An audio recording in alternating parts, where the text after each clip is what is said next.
Well, good morning, everybody. This is Dr. Bill Williams on the Influencers Podcast, coming to you live from Atlanta, Georgia. And today I'm really pleased to have Andrew Ackerman of Second Century Ventures here from New York. He's here to talk about venture capital, consulting, and working with a family office direction is something he's been involved in.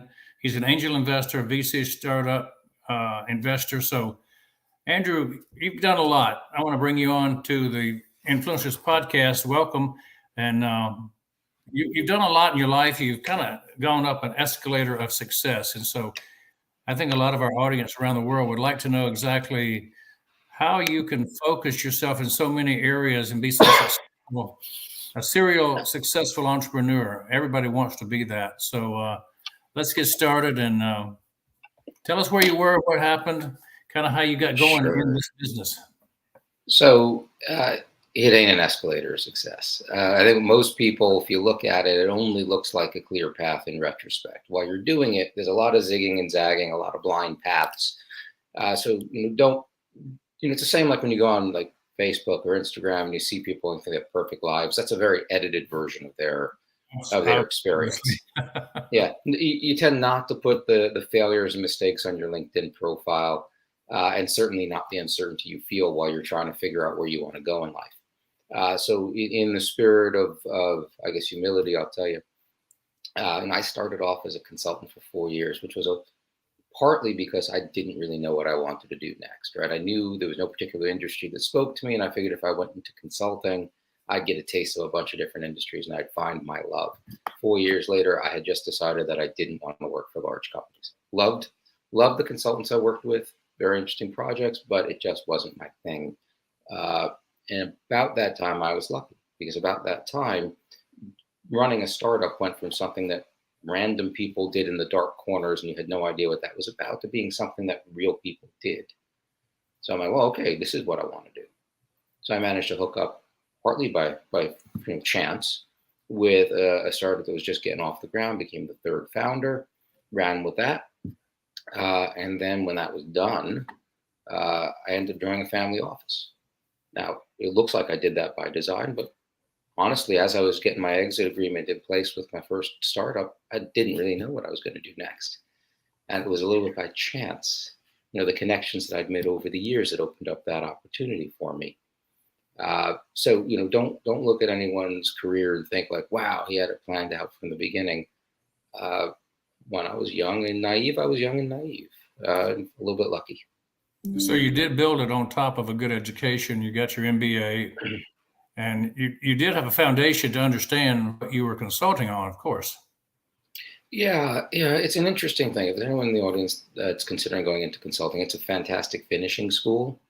Arguably, you could do it instead of business school. In some cases, on top of business school, it was kind of a practical application of a lot of the things I'd studied. I agree with that. I was a successful dentist for many years, and I was into teaching. And in the last third of my career, I became a consultant myself, helping people improve their dental practices. So I know where you're going with that. If you break down other people's problems and help solve them, then you can call yourself a consultant, and then you can move up the ladder. Very true. There's kind of two paths in. When we took kind of archetypically different examples of each. Like I came in without having done a lot of things, and learned how to be a consultant from other consultants.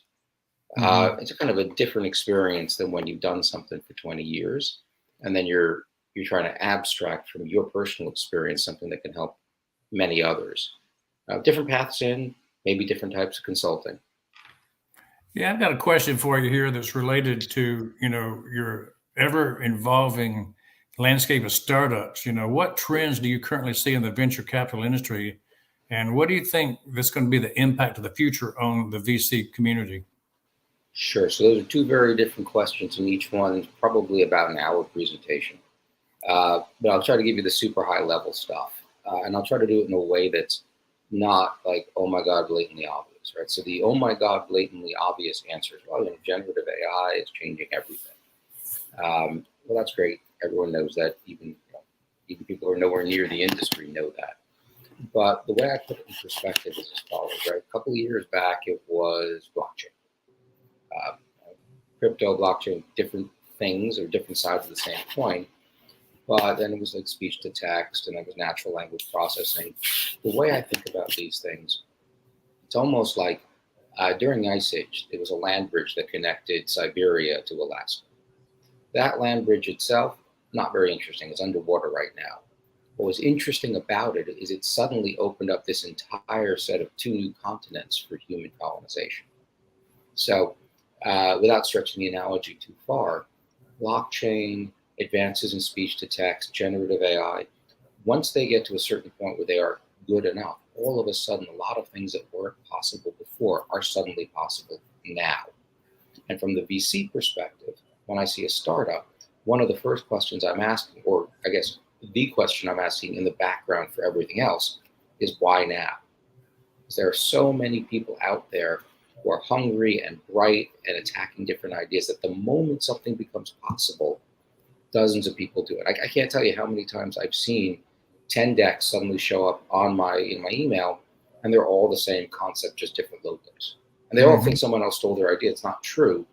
But the moment that door was opened, a lot of people stumbled onto these possibilities. So the interesting thing about generative AI is all the opportunities it opens up that weren't there before. And that echoes throughout almost industry. I typically would agree with that. It's the 100th monkey. Things go below the radar for so long, and then suddenly they pop up, and people in different locations start doing the same thing.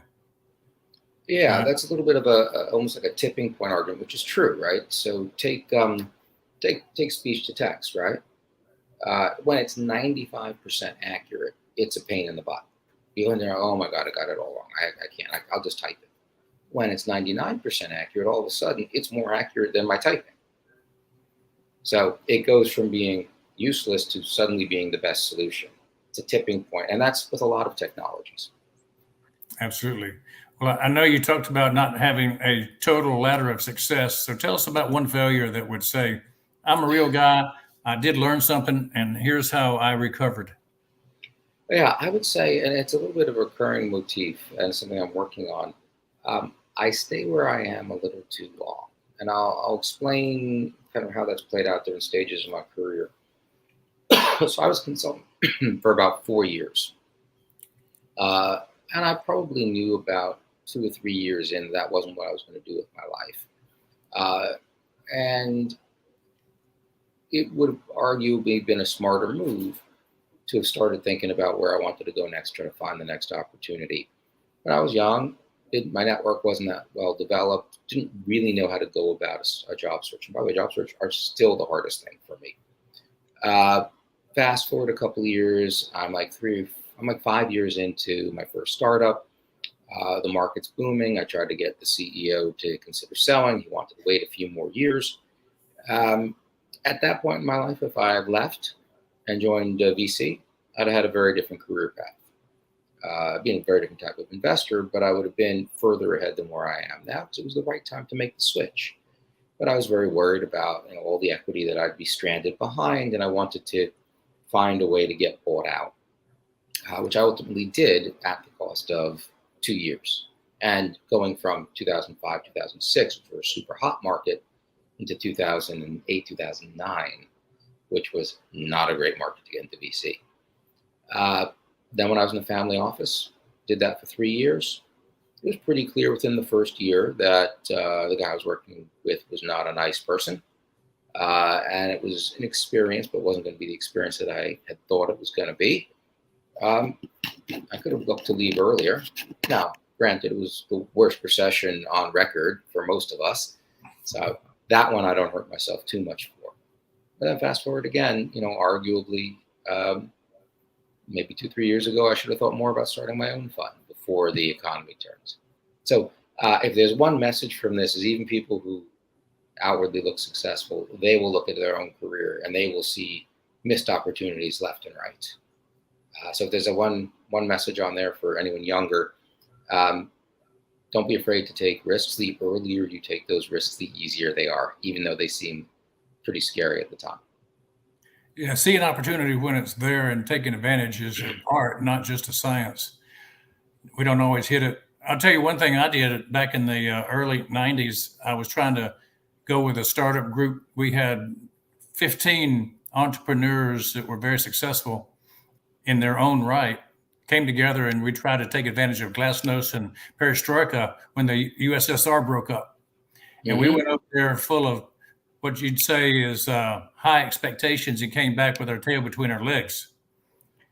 We started a lottery in the Ukraine. We built houses in Moscow. We went to Kazakhstan and tried to drill oil. None of those paid off. And so you can fail miserably or you can fail barely. So everybody has a story. And as long as you live past those and go to the next thing, that's what counts, right? Yeah, that's the other thing you learn over time, right? So you fail, big deal, right? It didn't kill you, move on. I think when we're younger, we have an overblown sense of like, what if I fail? What are the horrible consequences? I tell Yeah. people right now, if they're going to do a startup, they're like, well, I'm not sure what happens if it doesn't work out. And they're young. I say, if it doesn't work out, when you look for a job back in your industry, they're going to say, oh, here's a guy who worked in the startup world. This person likes to move things, like to shake things up. I want somebody like this in my company. Even a failed startup isn't bad at certain points in your career. Andrew, what motivates you internally to keep going? You've done a lot of things. Oh, I love what I do, right? So if you love what you do, you never work a day in your life. I'm not a big sports fan. I don't follow any particular teams. Ironically, my wife does. She's Canadian, so the hockey's on all the time. She and my daughters watch it. I'm like, oh, fine. I'll sit there with my, answering emails during the game.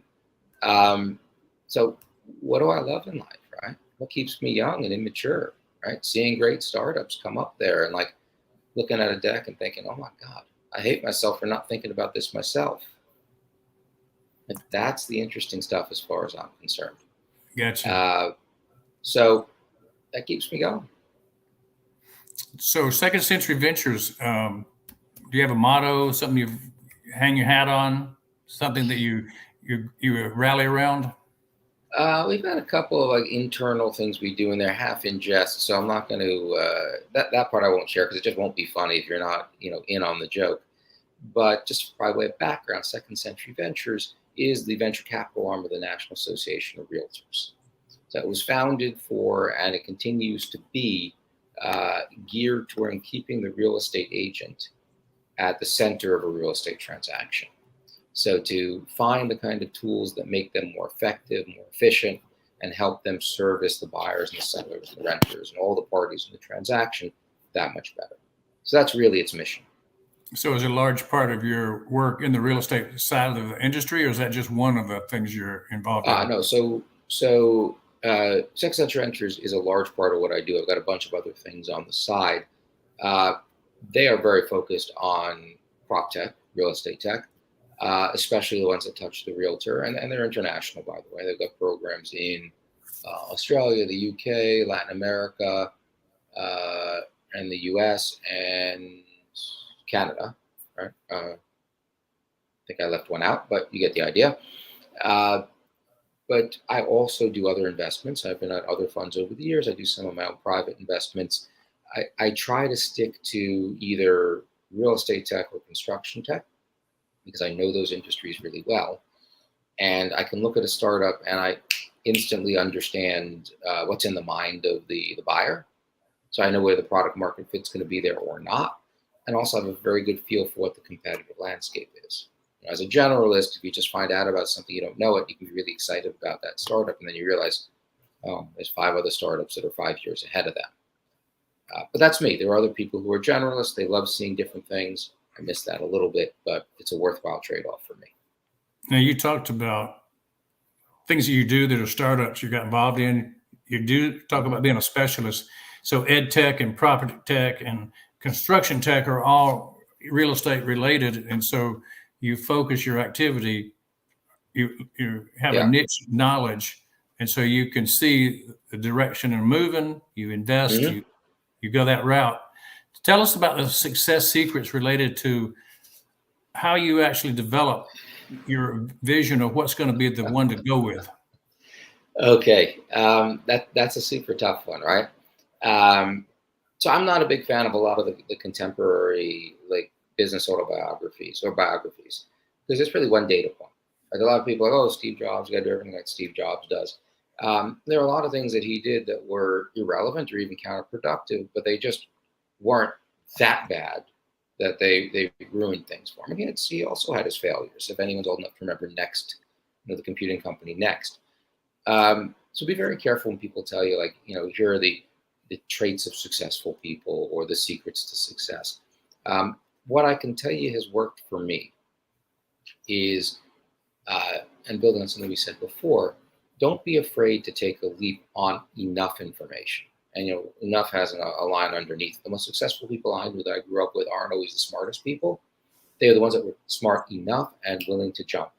You're too smart, you talk yourself out of a bunch of ideas. So get that right balance between I'm not really sure and I'm afraid and like this is an opportunity, you got to take it.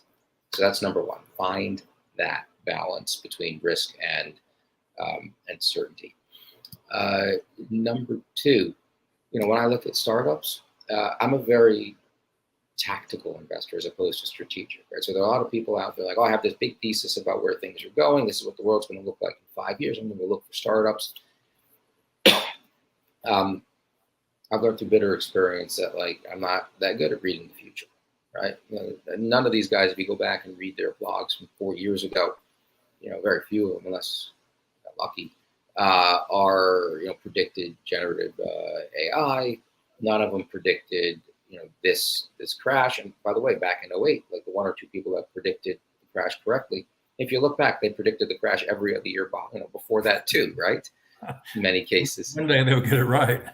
Yeah. So, don't be too impressed by people who have grand visions for the future because they either turn out to be wrong or blatantly obvious. Right? There's kind of no in between. And even if there's one guy who actually does get it all right, a priori, there's no way to know that it's her and not him or vice versa. What I do instead is, and this works very well for my stage in the market, is I'm looking for, I get a kind of a panoramic eye view of where the market is. And I'm looking for the startups that are right on that edge where I like to invest. So they're far enough out on the ice that they're taking the risks, they're doing stuff no one else is doing, but they're not so far out that the ice is too thin and they fall in. And by keeping my eye on where that sweet spot is, I then find startups that are super varied within my industry. Like I don't know if that strategy would work if I was a generalist. I was trying to do it across the board, but at least within my area, between the constant dialogues I have back and forth with the customers for the startups and the startups that are emerging, I have a fairly good sense for where that zone is.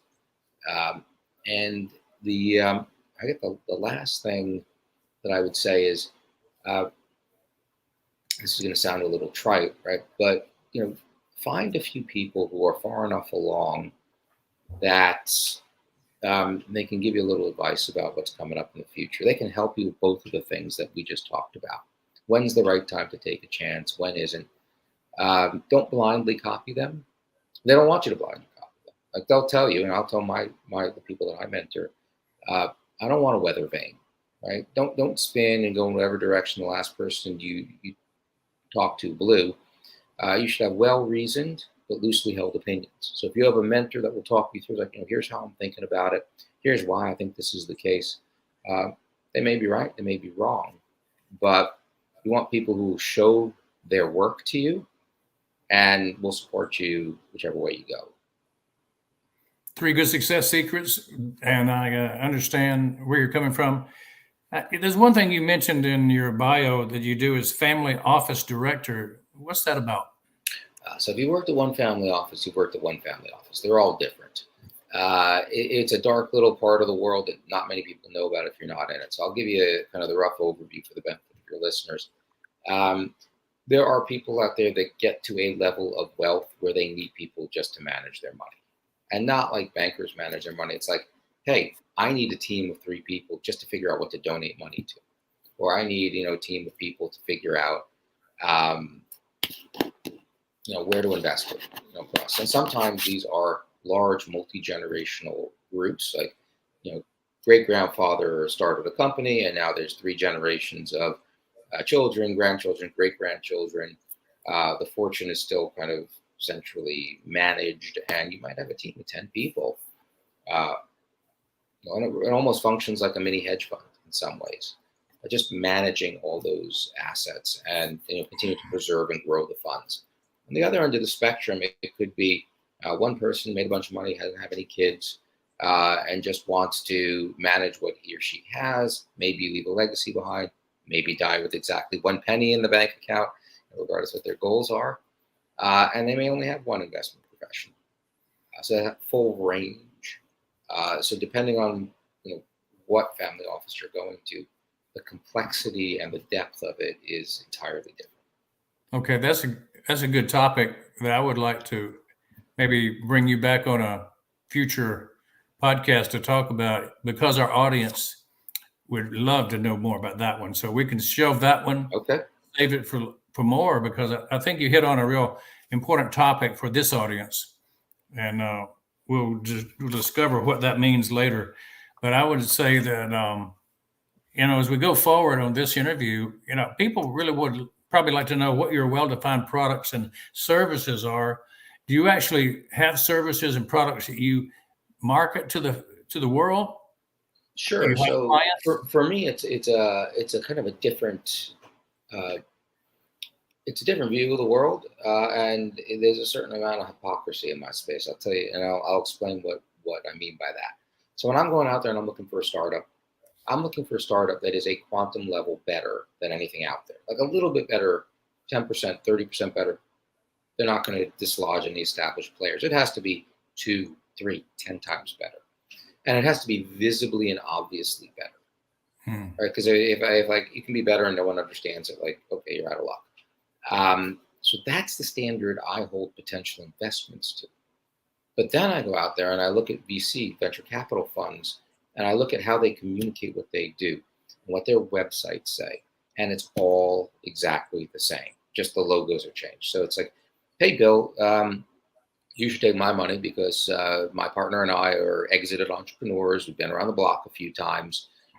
This is our second, third fund, so we understand the the VC landscape, and we've got tons of connections. We're happy to make those introductions for you. We can help you grow your business, just like the other 20 funds you've talked to. So that drives me a little nuts. It's hypocritical. So I personally prefer to invest for very differentiated startups. I just actually wrote a piece that I published on LinkedIn about 3-4 weeks ago about what are truly differentiated strategies for a VC fund.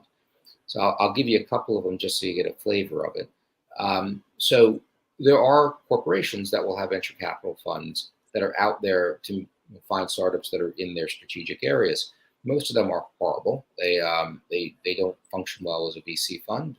Not a big secret in the industry. But if done right, they could be much better for a startup than just a plain old VC fund. It's like, hey, you work with me. I'll introduce. I'm Citibank. You can work with everybody, and got offices around the world. I can be a great customer.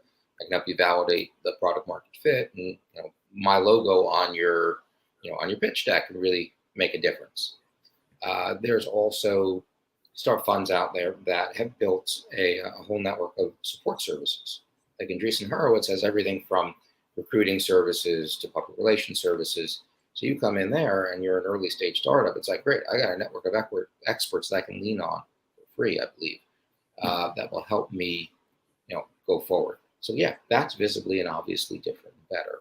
And then there are more esoteric approaches, like a fund called Alpha Partners, where they actually invest at the later stage, what we would call the C or D rounds. But the way they find their startups is they find earlier VC funds who've invested in the seed A or B rounds, but then don't have enough, they're not a big enough fund that when the startup keeps growing that they can make those investments. Like they can make $1 million investment, they can't make a $20 million investment because their entire fund may be $20 million. but they have the right to do so. So what alpha does is it will basically purchase that right from the fund that can't do it. And that's how they find their deals. Now that is very different than the typical garden variety VC. And I identify about 8 or 9 or 10 different strategies in that article if anyone's interested. I won't go through them all. But that's me. Like I feel like for myself, I want a well-defined and differentiated approach to VC investing. There was a book I read called the Checklist Manifesto that talked about startups and VCs and how they evaluate companies. Did you ever read that book and understand their checklist scenario? So I have not, and I'm going to make a confession here. I generally don't read a lot of business books, and the reason I don't is I sometimes find that there are 20-page PowerPoint that's been stretched into 300 plus pages because publishers can't publish less than 250, 300 pages. So I usually find them deathly boring. I am a firm believer in checklists. I find, and listen, if pilots will do it before they take off, and they've been flying 10,000, 30,000 hours, yeah, they're good. Checklists help.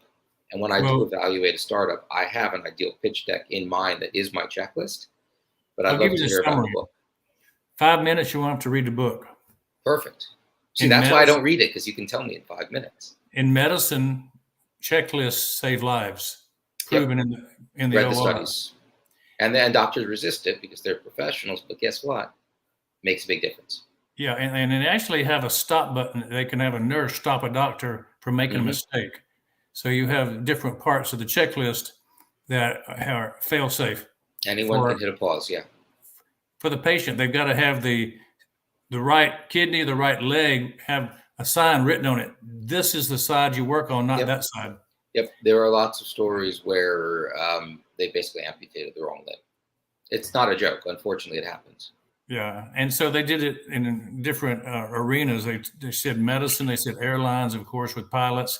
They did one with startups and VC capitalists and takeovers, corporate takeovers. And so to evaluate companies, they had a checklist, and it turned out that it was so much better that you evaluated after the fact profits and management turnover. And it was all related to the checklist being faster to do the fast turnaround. You got in before other people, you made a decision, you took action. So let me build on that, right? So yeah, this has been, the idea has been around for a while, and I may have read a summary of the book at one point, because I do remember the doctors. One of the funds I used to work at also did health tech, so I picked up a bunch of that by osmosis. So I do it because it's very easy when you're in the flow of the conversation to miss something. I go, oh, I totally forgot to ask about, the market size, how they calculate it. So it's super easy for me to forget that in my checklist, make sure I go through all of that. The other reason it tends to work is if you built your checklist based on years of experience and data, then using that checklist will often provide more consistent and repeatable results. So I'll give a very simple example from one of the funds I used to work at. We had a certain rule of thumb that if the startup raised a follow-on round, then if the round was over a certain size, and if the lead investor was somebody that was like a traditional VC fund or super angel that we knew, then we would just invest. We would invest up to 1/3 of that round. So it's a good rule of thumb. But as we grew, some of the managing partners added a layer of, but then, we'll decide if we want to do it or not, right? So there are 3 of my companies that are worth several $100 million, one of which we went all in on. The second hit all those criteria. One of the managing partners went, wow, I think the valuation is too high. By the way, it was a convertible note. So, for those of you who know what that means, that doesn't matter, right? It's basically in a convertible note. If their next round isn't at what they call the cap, you get in at a lower level anyway. So I don't really understand that argument. But the point is he added a layer of discretion to it. And that company actually is one of the companies that we did not invest in. That's worth north of $300 million right now. So I go back and I look at and I try to do this fairly regularly, what would be the pure application of that rule of thumb versus the one where we added a layer of discretion to it. And pure application without discretion actually outperforms discretion. And when you think about it, it makes sense, because anytime we kind of overrule the rule, there is something there, and it may simply be statistical noise. It may just be biases. But if you've actually built the rule that's a distillation of decades of knowledge and the data that goes into it, then on average it should outperform people who are improperly performing the rule. And when it doesn't, it means you have the wrong rule, that you're missing something important in the rule. Yeah, I like what you're saying. The management by the numbers was something we always did, and we knew our statistics. We knew how everything was related to every other thing. So let me ask you this question about your top 3 platforms. Do you have any online platforms that you use consistently? Well, it depends on what the questions are. We talking about to do my work or to find startups? I'm saying find startups to pretty much find your audience, find Sure. your client. So there are a bunch of sites. Crunchbase is one of them. Traction, Mattermark. There's a bunch of data sites that collect information about startups, how much they've raised, sometimes what the valuations are, who the key players are. They're not perfect, because a lot of this data are not publicly available. They piece it together from different sources. So often those are one of my first stops. I'll find out about a startup, take a quick look at the website, decide, oh, this is kind of a theme I'm interested in. And I may use, of course, I'll get the deck from the startup that's their presentation to the company. And then one of my first stops will often be one of those, just to make sure I understand the background going in. I still use LinkedIn a lot. Right? LinkedIn, it was so much harder before LinkedIn. But if I need warm intros, like I want to get in front of that startup, I pop it open. Or that other VC fund that's invested in that startup, I pop it open. If I don't already know the founder or the VC, I'm usually one skip away from it. I'd say, hey, Bill, I see you know John at XYZ Ventures. Can you make the introduction for me? So as trite as it sounds, LinkedIn is one of my power tools. LinkedIn is one of the ways I found you, Andrew. So it does work for different purposes. You can fine tune it. You can dig in and hone down. And some days I'm looking for entrepreneurs. Some days I'm looking for people that are CEO, C-suite only. So it is very useful. So I agree with you. So if life gives you a challenge, what do you do to overcome it? That's I don't know. It's like saying, if my wife gives me food to cook, how do I cook it? It depends on what the challenge is. I guess the only high level advice I can give to you is, just don't let yourself get overwhelmed, right? Or let yourself get overwhelmed, but let it pass over. Go out for a run, do whatever it is you do to kind of get over that initial shock, and then just break it down into steps. Right? There are very, very few challenges in life that you can't break down into a series of steps you have to take. And usually the individual steps aren't that crazy hard. They're not even that crazy complicated. The bigger challenges, it's just a lot of them, right? It's just a lot of extended period of time of stress. There are ones where it's just all at once. And you just deal with it the best you can.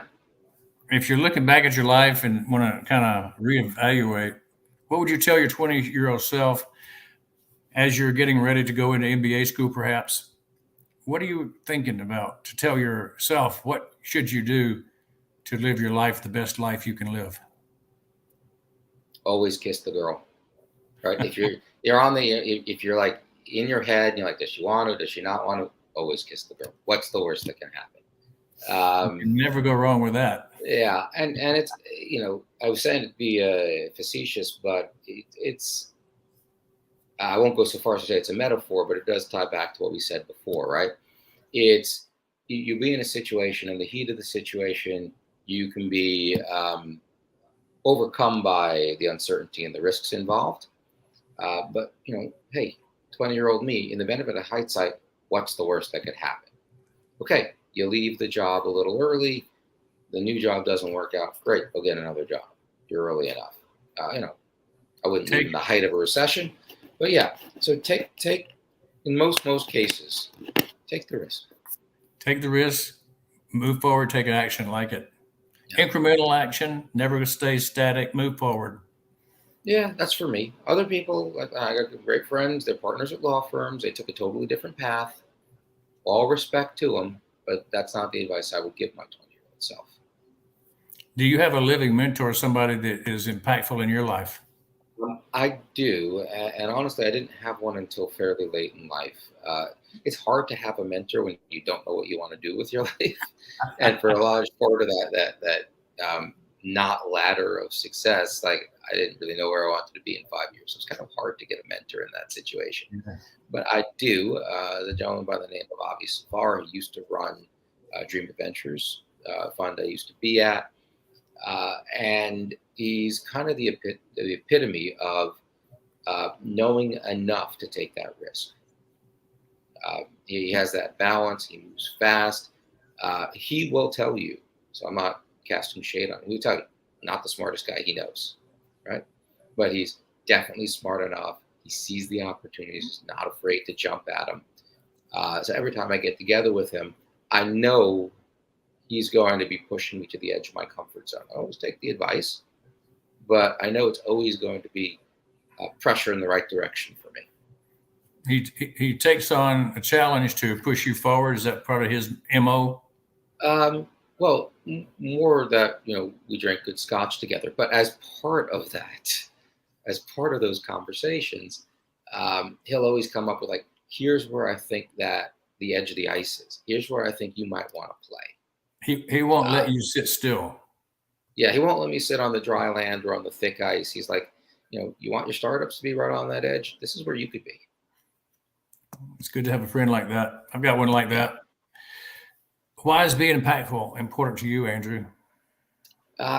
So honestly, like people think about being impactful like it's this big overarching, mission in life that you need to think about. And the truth is, it's not that crazy. Right? You will have impact one way or the other in most of what you do. The question is finding the joy in it, finding where the legacy is, right? So if you are a cashier at a Piggly Wiggly, you can make people's days that much nicer, right? No one loves shopping, checking out. You make somebody smile in the morning, you've had an impact. That's just to use an almost trivial example. But you got to find that, right? So if you're like, I'm stuck in like a low-paying job on my feet all the time, you're not going to find that impact. And you might be in the wrong place. Like maybe that impact isn't enough to float your boat, and you got to do something else. So for me personally, I'm dealing with a lot of startups. Most of the people are younger than me. So it keeps me kind of young and immature that way, keeps me on the cutting edge. But I also get to maybe help them make different mistakes than I made. They can learn from my mistakes. They can learn from mistakes of the people I've seen. Hopefully the mistakes they make are only the ones that were unavoidable. Like, hey, we had to try it. There was no other way to learn. So knowing that I can materially affect the course of that company, materially improve the odds of its success, that gives me meaning. I think that's probably universally true that people want to help somebody, their fellow man, their next door neighbor. You've just taken it to another level. You want to help entire organizations. So you've got the skill, the knowledge, and you make it work. The organizations that I'm helping, maybe 3 people, but it's not a Fortune 100 company where I play. But yeah, it's still very close and personal for me. And it gives you that interior of good feeling of making a difference. What do you want to be remembered for when it's all said and done? Professionally, I love all those companies when they're successful, whether it's this company or the next company they found, right? Oh, that one was a horrible traffic accident, but I learned a lot from them. I'd like to think that then they look back on the people who made it successful. I'm one of the first names that comes to mind. So that would be helpful. And on a personal level, I've got 3 kids, 3 girls. They're all teenagers, trying to get through that. I'd like them to, when they do get to that point in life, they look back and they say, you know what, this was a solid foundation for us to grow on.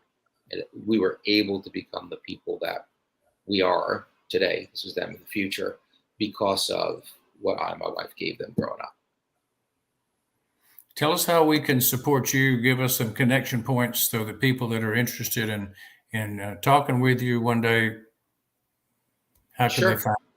Sure. So first thing, they can go on LinkedIn, Andrew Ackerman, LinkedIn, not that many of us. They can look for Second Century Ventures. They could look for Dream It.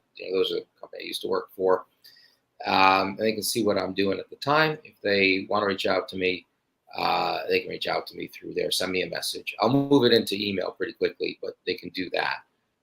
Kind of things I'm interested in. If they have great startups that are in the real estate sector or in the construction sector, I'm always happy to look at it. Just to be totally clear, I don't invest in actual real estate assets. I invest in the startups that service the developers, the general contractors, architects, etc. So yeah, if you got like a 10-story office building in Memphis, that's not for me. No shade on that project. It's just not what I invest in. So that's number one.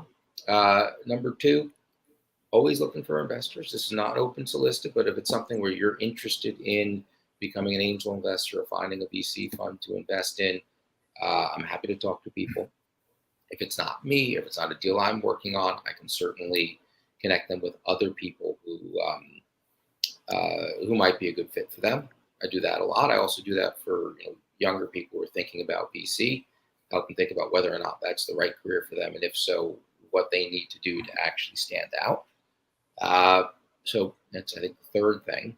The fourth thing, and this is going to be a little ironic given what I just said, I am actually writing a book.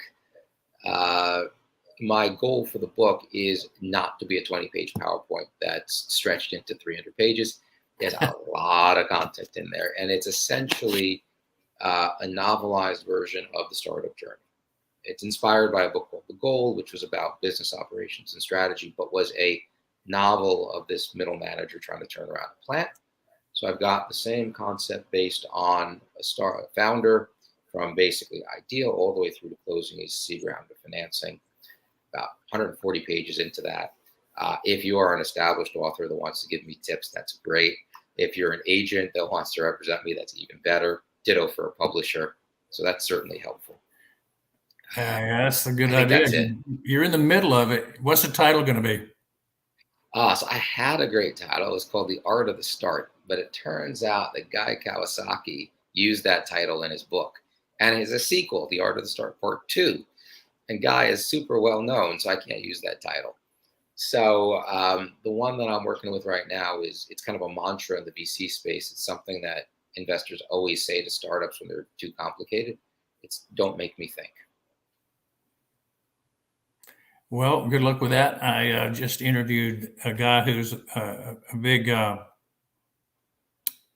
consultant, international consultant, and he had a book. It's like I forget the name of it, but it was like That Sucks. What Next? I think that was the title.